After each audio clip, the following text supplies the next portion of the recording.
The scream came before the car even finished rolling to a stop. "You can't park there." Mark Andrews froze halfway through shifting into park. His SUV wasn't blocking anyone, wasn't sticking out into the street, wasn't even remotely out of place. It was in his own driveway. Still, the voice tore across the cul-de-sac with the kind of authority usually reserved for air raid sirens. Corinne Whitmore was marching toward him, clipboard clutched to her chest like a holy relic. Her heels clacked furiously on the pavement, a staccato soundtrack to her fury. Mark lowered his window, confused.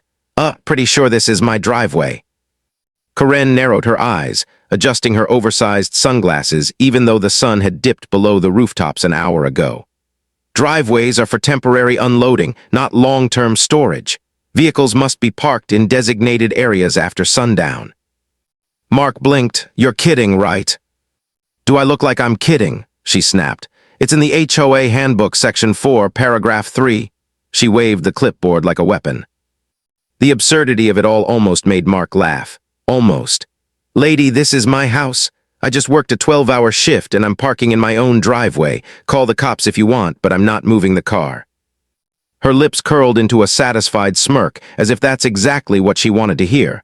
Gladly. And within minutes, red and blue lights bathed the quiet suburban street. Neighbors peeked through blinds, children pressed their noses against upstairs windows. The neighborhood grapevine was about to explode. When the officer stepped out of his cruiser, Corinne was already in full performance mode. She gestured wildly toward the SUV, packing like a prosecutor before a jury. "Officer, thank goodness you're here. He's violating community rules, refusing to comply with clearly established bylaws. He's a threat to the harmony of Maplewood Estates." The cop glanced at Mark, then at the perfectly parked SUV, then back at Corinne. "Ma'am, this is his driveway." Corinne's jaw worked furiously. But the bylaws." "The bylaws don't override private property," the officer said flatly. He turned to Mark, his face apologetic. "Sorry about the disturbance. You're fine to park here." Mark smirked, rolling his window back up. "Thanks, officer." Corinne wasn't finished. She puffed out her chest, her voice rising an octave. "So you're just going to ignore blatant noncompliance? This is how communities fall apart. This is how chaos spreads." The officer sighed, pinching the bridge of his nose. "Ma'am, unless you want me to write you up for disturbing the peace, I suggest you head back home." For a heartbeat, it looked like she might keep pushing. Then her shoulders stiffened, her lips pressed into a thin line, and she stomped back toward her house, muttering about an appeal to higher authorities. But she'd already lost the round. The officer was still on the street, and a crowd had gathered. Her neighbors were smirking, whispering, and Corinne, Maplewood's self-proclaimed defender of order, was walking away in defeat. It stung. That night, Corinne sat at her dining table, her clipboard spread out beside a half-drained glass of box Chardonnay. The house was immaculate, every coaster aligned, every chair precisely tucked. She had always believed that order wasn't just a preference, it was survival. A messy neighborhood led to messy people. Messy people led to crime, decay, ruin. And if she didn't protect Maplewood Estates, who would? But tonight's humiliation burned like acid. That smug cop, those snickering neighbors, that smug man in his SUV. They had undermined her authority. Her authority wasn't just rules, it was the backbone of the community. Without her, Maplewood would fall apart. No, she wouldn't let that happen.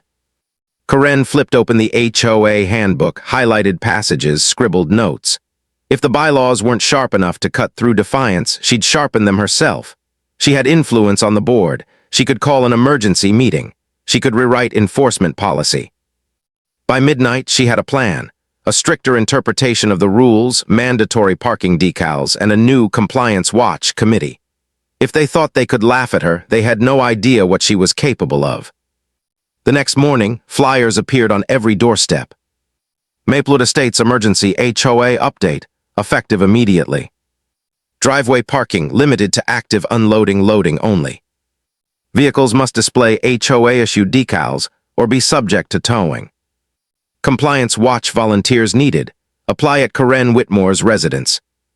Neighbors stared at the papers with disbelief. Some laughed, some groaned, some muttered unprintable things under their breath.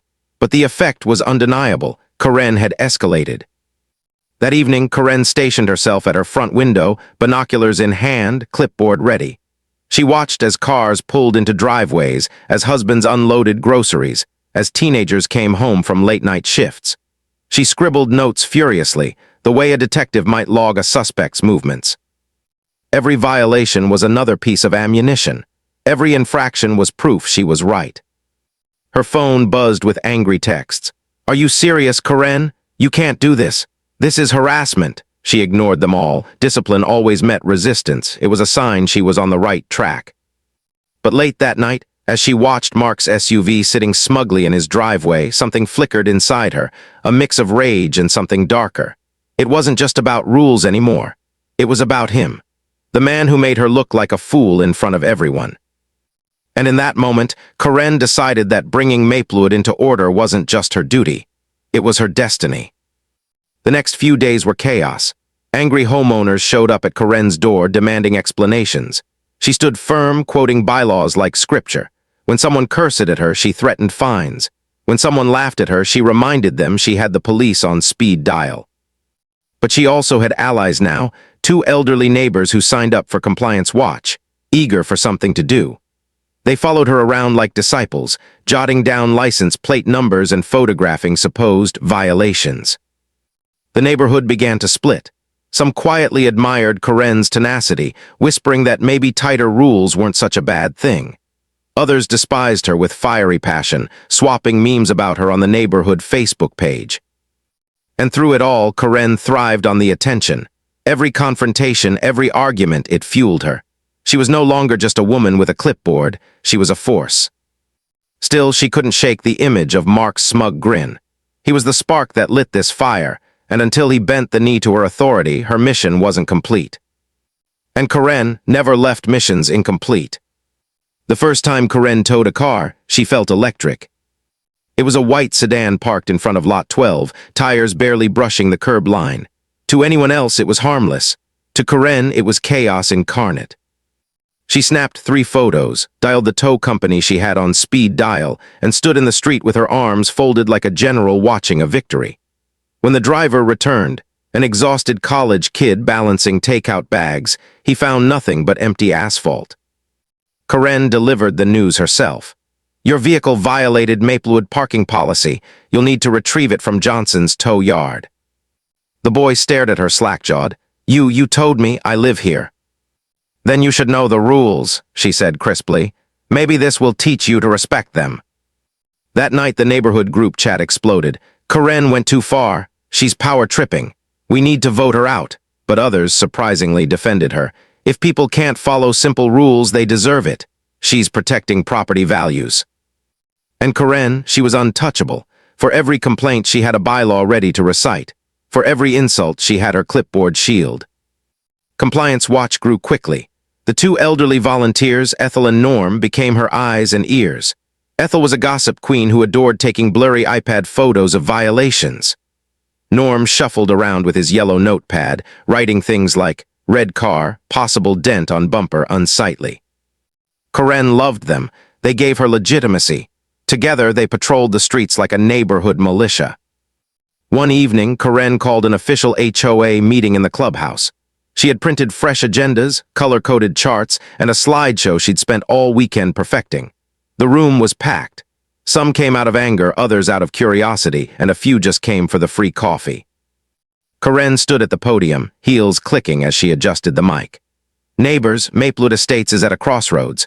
Do we let disorder creep in, lowering our property values, inviting crime, destroying our way of life? Or do we enforce the rules that keep us safe and prosperous?" Murmurs rippled through the crowd. She clicked her remote. A photo of Mark's SUV filled the projector screen. "This," Karen said, voice dripping with disdain, "is the beginning of the end." Gasps, chuckles, groans, it was all there. Mark, seated in the back, raised his hand.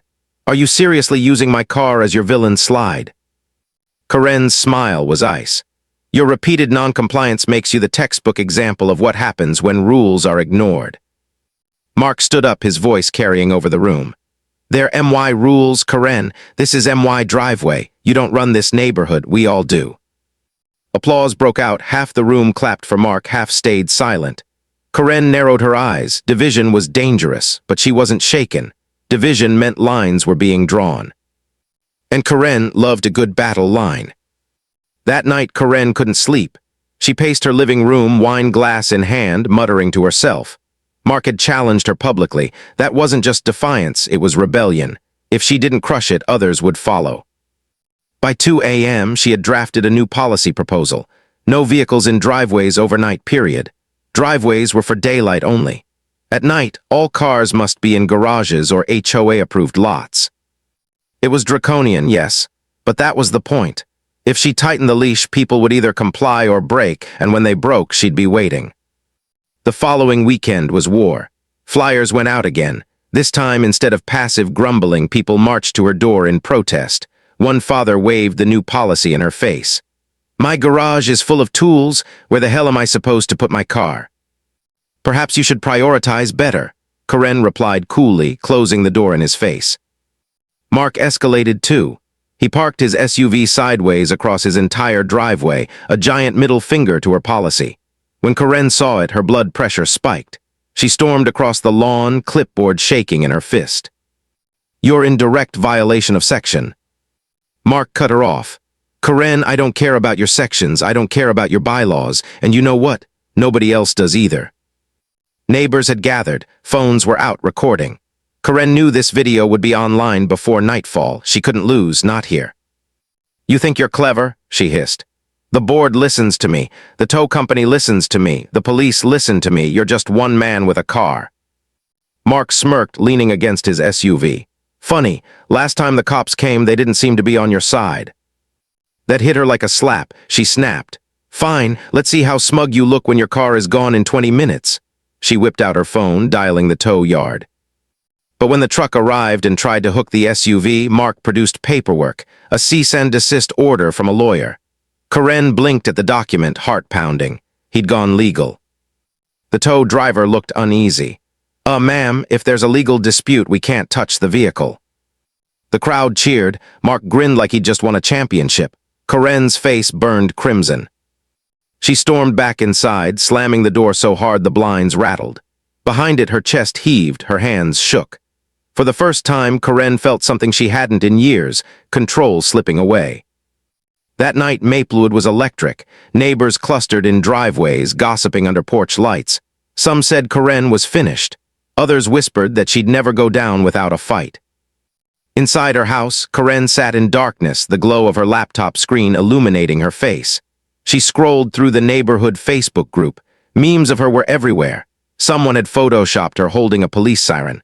Another showed her face on a dictator's body. Her wine glass tipped over, soaking her notes. She didn't even flinch. The humiliation was suffocating, but underneath it burned something else.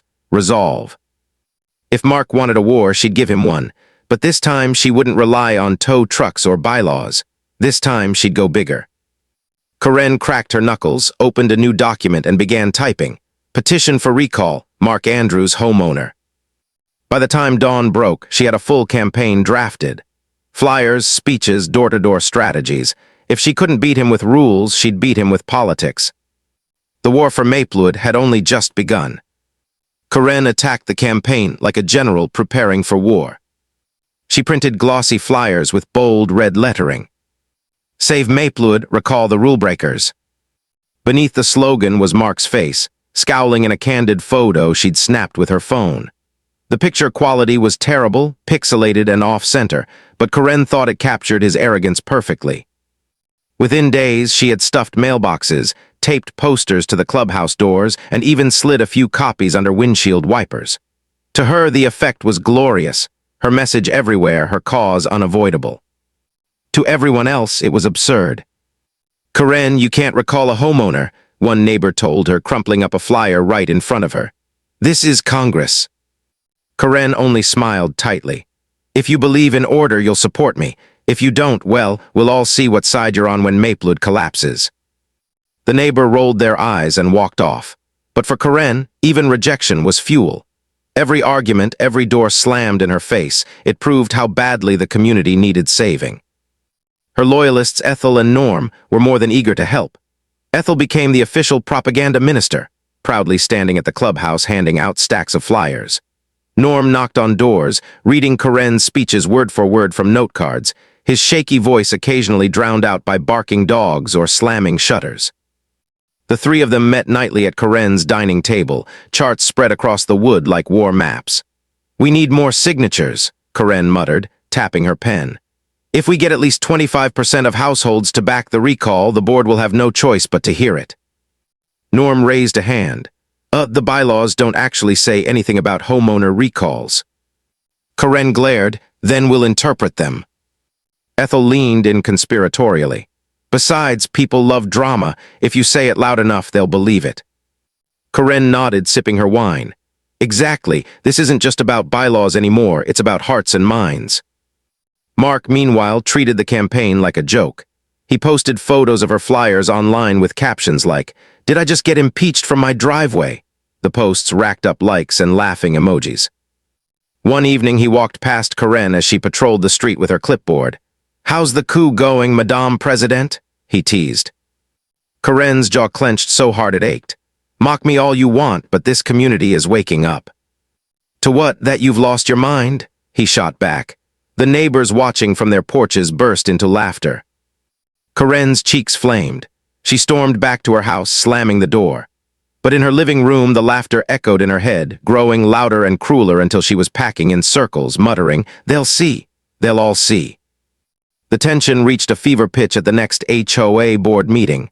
The clubhouse was packed, residents crammed shoulder to shoulder.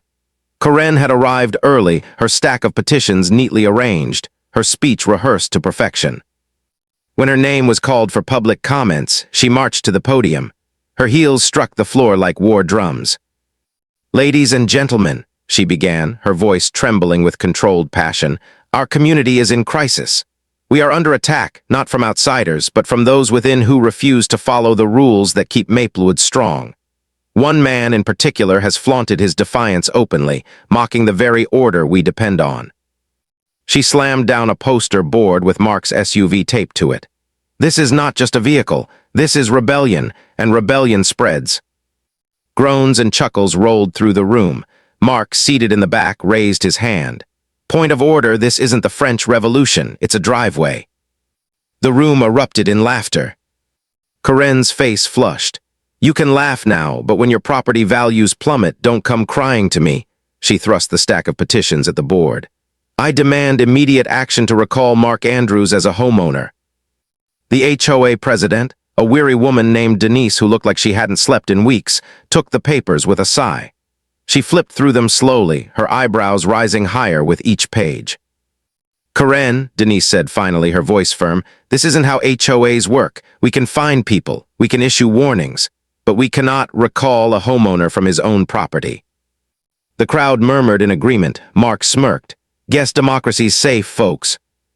The laughter that followed was louder than before. Karen felt her world tilt. She had expected resistance, yes, but not this public humiliation. The board wasn't just dismissing her, they were dismissing the mission. Her mission? She slammed her clipboard onto the podium. "If you cowards won't defend Maplewood, then I will, with or without you." And with that, she stormed out, leaving the clubhouse buzzing like a kicked hornet's nest. That night, Karen's house was dark except for the glow of her laptop. Her failed petition sat crumpled in the trash, but she refused to accept defeat. She couldn't. She scrolled through security camera websites, HOA enforcement blogs, even city ordinances. Somewhere out there was a tool she could wield, a lever she could pull. She just had to find it. At 2 a.m., inspiration struck. City code enforcement. If the HOA board wouldn't bend, the city might. Overgrown lawns, oil stains on driveways, trash cans left out too long, all violations under city ordinances. She could weaponize them. By dawn, she had a new plan. Bypass the HOA entirely. She would become Maplewood's unofficial code enforcement officer. She dialed City Hall as soon as it opened. "Hello, yes, I'd like to report a series of violations in Maplewood Estates. Multiple properties. I have photographic evidence." Her tone was sweet, but her heart raced with triumph.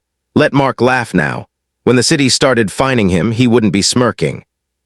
Within days, Maplewood was swarming with inspectors. Yellow notices bloomed on doors like invasive weeds. Citations piled up. Overgrown grass here, cracked shutters there, garbage cans visible from the street. Neighbors were livid. "This is harassment," they shouted at the inspectors. "Who called you out here?" Karen watched from her window, sipping coffee with a satisfied smile. They didn't know, they couldn't prove it. But suspicion spread quickly, and all suspicion inevitably pointed back to her. The group chat lit up again. "This has Karen written all over it. Who else has the time to report 50 houses? She's gone nuclear." Karen didn't care. Let them talk. Every yellow notice was proof of her righteousness. She was protecting Maplewood even if it killed her reputation. But the real blowback came when Mark's house got slapped with 3 citations in 1 week. Trash cans visible, minor oil leak in the driveway, grass a half-inch too tall. Instead of breaking, he retaliated. He printed the citations and taped them across his SUV windows with a giant sign, "Courtesy of Karen." Then he parked right in the center of the cul-de-sac for everyone to see. The neighborhood roared with laughter. Cars slowed to take photos. Kids rode past on bikes pointing and giggling. Karen saw it all from her blinds, her chest tight, her nails digging into her palms. Her campaign hadn't broken him, it had made him stronger. And worse, it had made her the villain. Late that night, Karen sat alone at her dining table, surrounded by crumpled flyers and empty wine glasses. For the first time, doubt whispered in her ear. What if they were right? What if she had gone too far? But then she pictured the SUV, the mocking grin, the laughter ringing in her ears. No, she hadn't gone far enough. Karen straightened her shoulders, picked up her clipboard, and whispered to herself, "If war is what he wants, war is what he'll get." And this time, she wouldn't play by anyone's rules. The breaking point came on a humid Friday night. Karen had spent the entire week in a manic blur, filing complaints, photographing violations, and scribbling furious notes in her ever-thickening compliance binder. Her wine bill had doubled. Sleep was an afterthought. The laughter of neighbors haunted her dreams. But the sight that pushed her over the edge was Mark's SUV. Not only was it back in his driveway, it was decorated. A giant inflatable flamingo sat on the roof. A string of Christmas lights wrapped around the mirrors blinked cheerfully in August. A hand-painted sign on the windshield read, "Reserved parking, HOA approved." Neighbors gathered around, snapping photos, giggling. Some even posed for selfies with the spectacle. Karen's vision tunneled. This wasn't just defiance, it was humiliation. Mark was turning her authority into a neighborhood circus act. And she wasn't going to let it stand. At 10 p.m., Karen marched into the street, clipboard under one arm, flashlight in hand like a police baton. She pointed it straight at Mark's SUV. "This is your final warning," she shouted. "Remove the decorations immediately and vacate this driveway, or there will be consequences." The crowd laughed. Someone called out, "Relax, Karen." Another shouted, "We love the flamingo." Mark stepped forward, arms crossed, smirk firmly in place. "Karen, I think the people have spoken." That did it. Something inside her snapped. She whipped out her phone and dialed the police, her voice high and sharp. "Yes, hello? I need officers dispatched immediately. There's a serious violation of community safety bylaws and possible public endangerment." Gasps and laughter erupted from the neighbors. They were recording again, phones everywhere, capturing every second. When the police cruiser pulled up, Karen puffed out her chest. Finally, order would be restored. "Officers," she barked, marching toward them. "This man is in violation of multiple regulations. He's mocking enforcement, inciting chaos. He's a threat to Maplewood." The officer, a stocky man with tired eyes, glanced at the SUV, then at the inflatable flamingo bobbing in the breeze. His partner stifled a laugh. "Ma'am, you called us for this." Karen's voice cracked. "This isn't a joke. He's destabilizing the community. He's attacking me." Mark raised his eyebrows. "Attacking? All I did was decorate my car." The officer sighed, rubbing his temples. "Look, we're not here to referee HOA disputes. You're wasting police resources." Karen's face twisted with desperation. "No, you don't understand. If you don't act now, Maplewood will fall apart. Don't you see what's happening?" The officer's patience snapped. "Ma'am, step aside before I charge you with filing a false report." The crowd erupted in cheers. Phones zoomed in. Karen's heart pounded. She couldn't lose, not here, not now. She lunged toward the SUV, ripping the flamingo off the roof with both hands.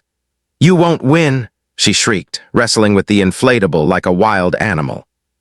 The officers moved instantly. "Ma'am, that's enough." Hands grabbed her arms. The flamingo popped with a loud bang, deflating in a pathetic hiss as Karen thrashed. Gasps rippled through the crowd. Someone shouted, "She popped the flamingo." Laughter followed, roaring unstoppable. Karen's knees hit the asphalt. Cold metal clicked around her wrists. For the first time, Karen Whitmore, Maplewood's self-appointed guardian of order, was in handcuffs. The officers walked her toward the cruiser as neighbors filmed gleefully. Karen's hair was disheveled, sunglasses askew, clipboard lying abandoned in the street. Mark called out, voice dripping with mock sympathy. "Don't worry, Karen. I'll make sure your driveway stays safe while you're gone." The crowd howled with laughter. Someone shouted, "Free the flamingo."